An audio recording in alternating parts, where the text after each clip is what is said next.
Joe Burrow had his clear worst season since his rookie year, ranking tied for 18th out of 35 in expected points added, which if you don't know what that stat is, I have a video that breaks it down. It's awesome because it's helpful in defining how well a quarterback, offense, or defense is playing, so it's very versatile. In addition to being mediocre in EPA, Burrow was 19th in quarterback rating, so he was also not great there. His supporting cast was ranked 21st according to his pass blocking and receiving PFF grades, so when that's all factored together, he was my 18th best quarterback this year. The year before, though, he was second best, so he should be a lot better moving forward, but that is one thing I'm a little bit skeptical of, is just how well he's going to play this year, because last year was pretty rough. And yes, he was injured, but obviously I'd feel a lot more confident if he had his performance 2 years ago, this past season, instead of having a very rough year this past year. At backup quarterback, Jake Browning is a premier backup, as he actually outplayed Burrow in several statistics this past season. So they have a good situation at quarterback. They have a quarterback that should be top 5 at a minimum, and they also have a solid backup, so they have a really good situation going. As we move to the supporting cast, if you're enjoying this video, make sure you give it a like, and also subscribe, as both make massive differences. With that out of the way though, the O-line for Cincy is likely much improved this season, and they desperately need that. They were 25th in pass blocking and 16th in run blocking when you combine ESPN's pass block and run block win rates with PFF's rankings for those facets of the game. So they were really poor in pass protection and just alright in run blocking, and that's not going to cut it with how many good pass rushers there are in the league. Burrow's going to need some time to get through his progressions, and it's not like they're going to get much help from the run game then, because they don't have a great running back situation, and run blocking wise, they're not going to help the running back really either, just by being average. Compared to last year though, they added Trent Brown at right tackle, which is literally and figuratively a huge addition, because Brown is a massive human being. He's 6'8", 370 pounds, and he really plays that way. He does not get pushed in the pass game, and he moves people around in the run game. He's deceptively quick for his size, which is great, so he can really play in sort of any sort of run game scheme. The Bengals were a bit more gap heavy this past season than they have been in years past, so I think that's something that is going to play to his advantage, because that does really give him a chance to show off his strength. But overall, he's a very good player, and I expect him to start. Their depth is sound at tackle, as they have first-round pick Amarius Mims, who's still rather raw, but in the exact mold of the tackle that Cincinnati likes, because simply put, he's also a massive dude. He can move people in the run game very well, so they definitely have a theme. Since 2019, first-round tackles average a solid 64 PFF grade, which is just 2 points lower than what Orlando Brown had this past year for reference. So they have a good thing going. If Brown or the other Brown goes down to injury, or they're just not playing well, which I don't really expect. I think Orlando Brown and Trent Brown are a very good bookend tackle situation. But if they're going away for any reason, Mims should be able to step in and perform well, just based on how first-round tackles traditionally perform. Unfortunately for the Bengals, that's all the depth they have on the offensive line. They don't really have anybody else of note, so they're going to need to stay healthy if they want to have a proficient offensive line. Regarding their weapons, they're absolutely elite. Jamar Chase was 12th in yards per game and 50th in yards per reception, which is a little bit misleading because he's a very good deep threat. He can win contested catches, and he can also just burn his guy. So being 50th in yards per reception, I think, paints a picture that's not entirely true. If Burrow were healthier and Browning were better in the deep passing realm, I think Chase would be a lot better in his yards per reception. But either way, I'm still going to take a guy that's 12th in yards per game and 50th in yards per reception. That's a really good stat line. T. Higgins was basically the opposite. He was 42nd in yards per game and 15th in yards per reception. So he didn't have much of a downfall in his deep downfield winning. But again, I think something was up with Chase. I think that he really is capable of winning deep downfield, and I know defenses were paying more attention to him winning in that area of the field, but I still think he's going to be able to win with some proficiency. So I think it's kind of just what it is with their stats. Higgins didn't really fall off in the deep downfield part, but he also is a little bit easier to play off of because Higgins is 6'4", and I think a little bit better in contested catch situations. So even if Burrow wasn't healthy and Browning is not the greatest deep downfield passer, it's kind of hard to miss a 6'4" target. So I think that's part of why he was winning deep downfield and Chase wasn't. Chase should win, I think, a lot more this year, but it's maybe something to watch out for. At slot receiver, they have a bunch of different options, which is not actually good because none of them are great options. The guy that I think is going to start for them in the slot is Trenton Irwin, who was 152nd in yards per game and 44th in yards per reception. He likely can be better than those numbers, though, as he was a wide receiver 4 last year and might just be their wide receiver 3 this season. So he could be better. And either way, 44th in yards per reception is actually really solid, especially for a guy that might be playing in the slot. So I would take him in that facet. I don't love him as a player as a whole, but I think Joe Burrow is going to get the most out of his guys anyways. At tight end, Mike Gesicki was 43rd in yards per game among tight ends and 28th in yards per reception among tight ends. That might seem bad, and it might just be bad, but he was a tight end 2 for New England last year behind Hunter Henry, so I think he should put up better numbers. He's also just going to a much better quarterback situation again, which should help inflate his numbers some, even if it's kind of artificial. Gesicki is traditionally a reasonable receiving option at tight end. He is really poor in blocking situations. He's basically just a big slot. But I think he does have the chance to be solid for Cincinnati. They basically bring in a new tight end every year. It's kind of funny. And they're always kind of on like a minimum deal. But I think he is better than the situation they had last year. And I think he has a chance to put up some decent numbers this season. Going back to running back now, Zach Moss was 42nd out of 59 halfbacks in PFF grade. So he is not really going to move the needle.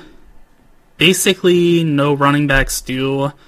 I would say there's about 5 or so running backs that are actually really, you can kind of attach your entire offense to.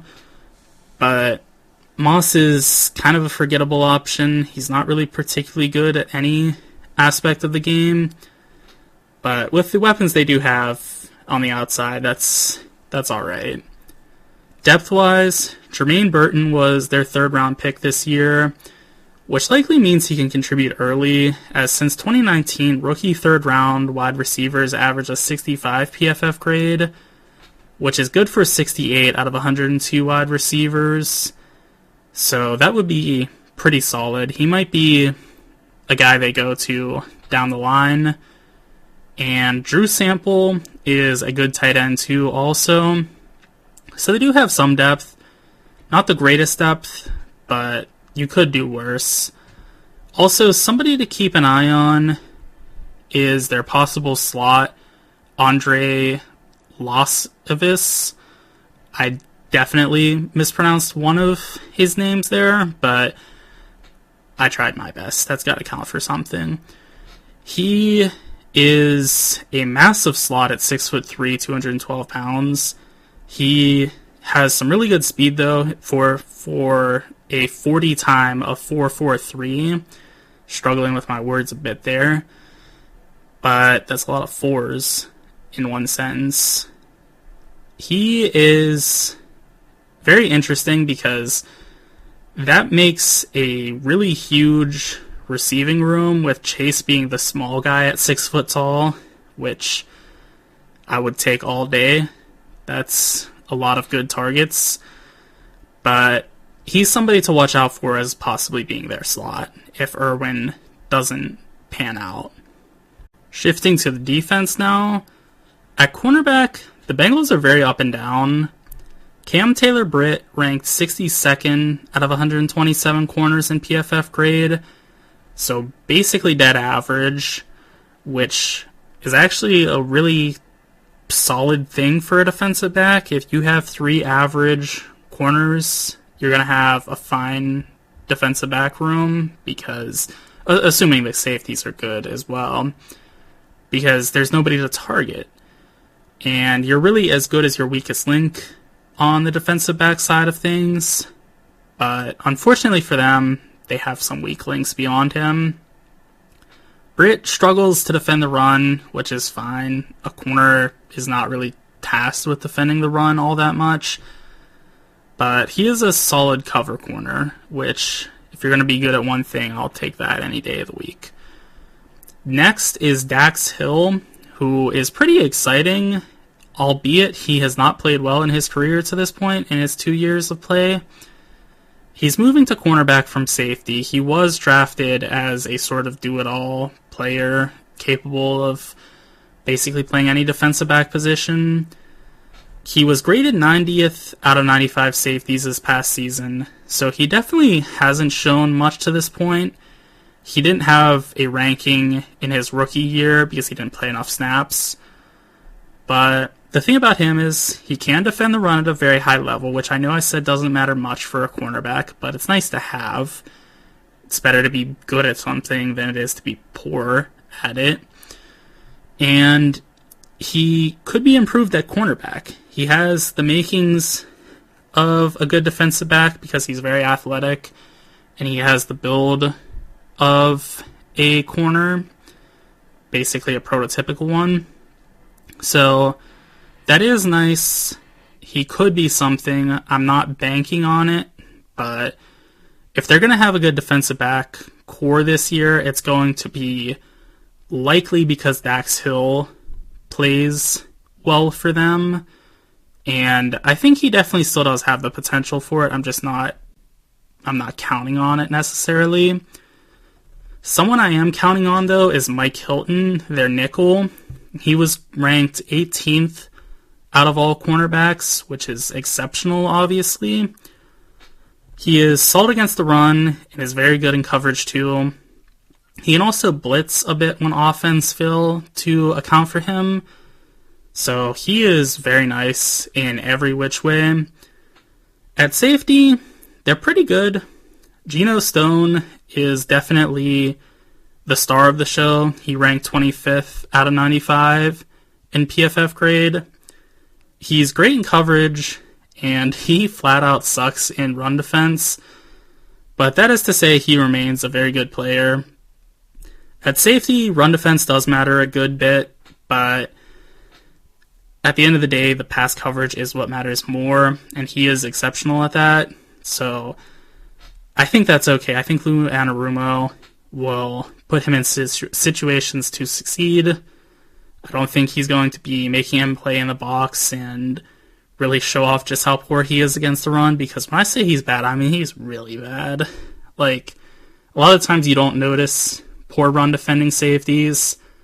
if they're just kind of poor, but he's actually like noticeably bad.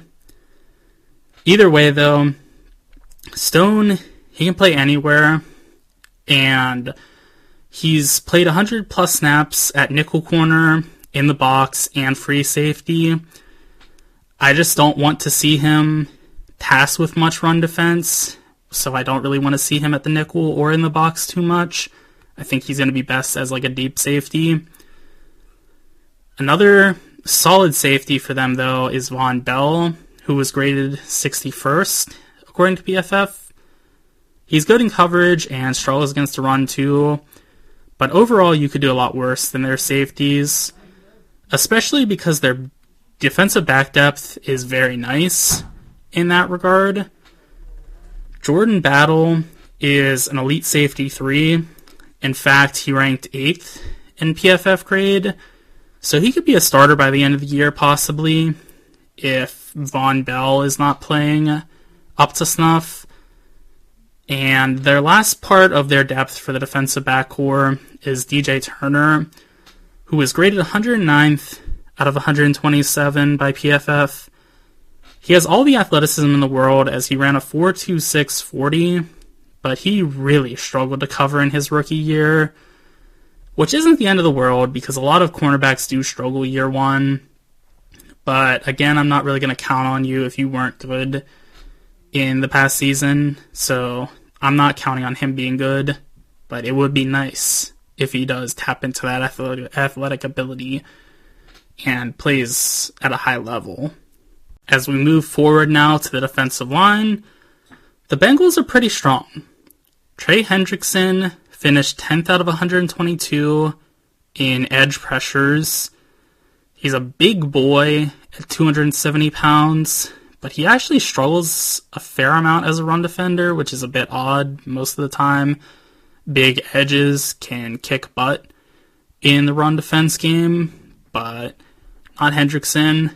He makes his money as a pass rusher, which is smart. That is, again, the more valuable aspect of defense. So he's at least good at what matters. Sam Hubbard, the second white edge for Cincinnati, probably the only edge duo that's all white in the entire NFL at this point. Just a fun fact, not really saying anything based off of that. He ranked 52nd in edge pressures despite missing 2 games. He's solid as a run defender, so he helps make up a bit for Hendrickson sucking in that regard. So they do have a nice balance on the edge. And then on the interior, BJ Hill, one of the most underrated players in the NFL, was 25th out of 142 in defensive interior pressures. He gets it done in the run game too, as an average to above average run defender. So he's a very nice player all around. Somebody that he's kind of the Sam Hubbard of the interior, but a bit better as a pass rusher than Hubbard is. And then Sheldon Rankins is kind of the Trey Hendrickson of the interior. He's probably even better than Hill because though he was 29th in defensive interior pressures, he only played 15 games, so he missed 2. So he would have ranked higher than that, obviously. He really struggles against the run, but I'll take a pressure getter like him for sure any day of the week. As for their depth on defensive line, Chris Jenkins was drafted in the 2nd this year. On average since 2019, rookie defensive interior drafted in the 2nd average a 56 PFF grade, which would equal being 87th in defensive interior grade. Additionally, McKinley Jackson was drafted in the 3rd to be an interior player as well. So they have some options. Cam Sample is another edge too. He's a solid 3rd option. And Miles Murphy is a limitless potential option as well on the edge. He is a super freak athlete that they drafted in the 1st, I believe, 2 years ago. And maybe it was this past season. Either way, he has all the potential in the world to be great. So they have pretty good depth. If somebody goes down or they just need to rotate guys, which you see a lot of now, teams rotating defensive linemen, they have a good thing going there. For our last positional group, the linebacker core is middling. Jermaine Pratt ranked 52nd out of 82 linebackers in PFF grade. He's good in coverage, but can struggle a bit against the run, which isn't great because there's a lot of players on this team that aren't really good at defending the run. And linebacker is a position where defending the run is pretty darn key. That's kind of the name of the game for being a linebacker, in addition to hopefully not being somebody offenses can target in pass situations. Logan Wilson was basically identical to Pratt. He was 55th in PFF grade. He balances out Pratt a bit as he's good against the run, and he's just alright against the pass. He's not great in that regard, but overall they have a pretty solid linebacking core. If you're not going to have an elite one, just have two solid guys that play nicely off each other like the Bengals do. The depth at linebacker for Cincy is limited as no one really stands out as a good option, so they're going to need their two guys to stay healthy and on the field. In all, the Bengals are a real Super Bowl threat. Burrow will more than likely return to his top 5 form, and that gives you a chance by itself. What's more, though, is they have a fine offensive line now, and great weapons still, with enough depth to hopefully perform well even if an injury occurs. Defensively, their defensive backs are good enough, but not great. They're really going to sink or swim this year, as they have a lot of guys with high potential that haven't shown anything to this point, or just shown a limited amount. And then for their front seven, the defensive line is rather strong, and it's deep too. Linebacker-wise, they aren't particularly good, but they're balanced, and that has real value. I have them as a 10th best team, but they could far surpass that and be even better. Those are my thoughts. Be sure to let me know what yours are in the comment section, and also be sure to like and subscribe for more content.